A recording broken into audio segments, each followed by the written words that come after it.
qumana wiilkaygii qaadirkay siiyeeyo waadigan qaan gaadhay oo qunu istaagay qaybo murtidu waa qaaliya tayda meel ku qoro dhagtaadu ha qabato qalbigaaga ha u degtaa hooyo qowlkii ilaahiyo quraanka baro oo qaali noqo diinta garanaya qodob walbaba qalluhu waa leeyda qaadicu salaad ha noqon oo qabriga iyo eelku qalbigaaga yay ka bixin waa sida aad sheegtay kamana bixis buuga iyo qalinka qaado dadaal ku qabo waxbarasho waa qaali bulshaday qabiyo u tirtaa qorshaha noloshaada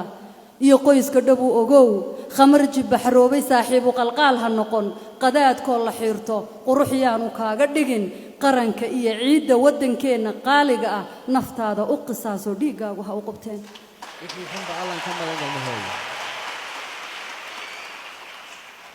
naftaada u qisaaso dhiigaagu ha u qabteen oo qabaan waa nacase noloshaada qiimo geli qaraabo ku timid oo qoyskaaga soo martiday hooyo qosol iyo salaam fiican ugu qoshuuc qolqolka ha istaajinay qolka hore u gogol qaaci u diyaari iyo qoobcad iyo sariir wixii u qalmaaya iyo qaalmo fiican si oo qaraabo waa rixine hooyo dadka ha qadin intaasi waa inta adigu dhaqday hooyo marnaba laga maqan haddii gar lagu qabsado geed lagaaga waco hooyo gar maqaate waa ceeb garyigi lahaw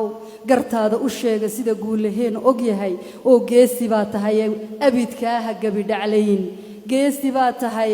abidkaaha gabi dhaclayn haddii guurtidii la diray ay go'aan ridaan hadday gartu kugu xun tahay ay gulaalan tahay hooyaha griifin guurtidu waxay gartaan gacantaha ku saydhin oo geedka ha uga kicin go'aan dabadiina nin ragaa tahay ha go'an may maqlaysa taarag baan u ahay haddaad madax noqoto oo meel lagu dhigmado hooyo magacu waa sharafe maandhe iska hayska dilin oo ninkii maal haysta iyo maalintaan nin qaday hooyo maslaha u noqdaan maamulkaaga guud bas way dhantay hooyo qaybow hooyo waanooyinka ha qubin qabuulka allah leh ee qaadirku ajiib amiin amiin qalbiga ku adkaysa ducadayda qaaliga ah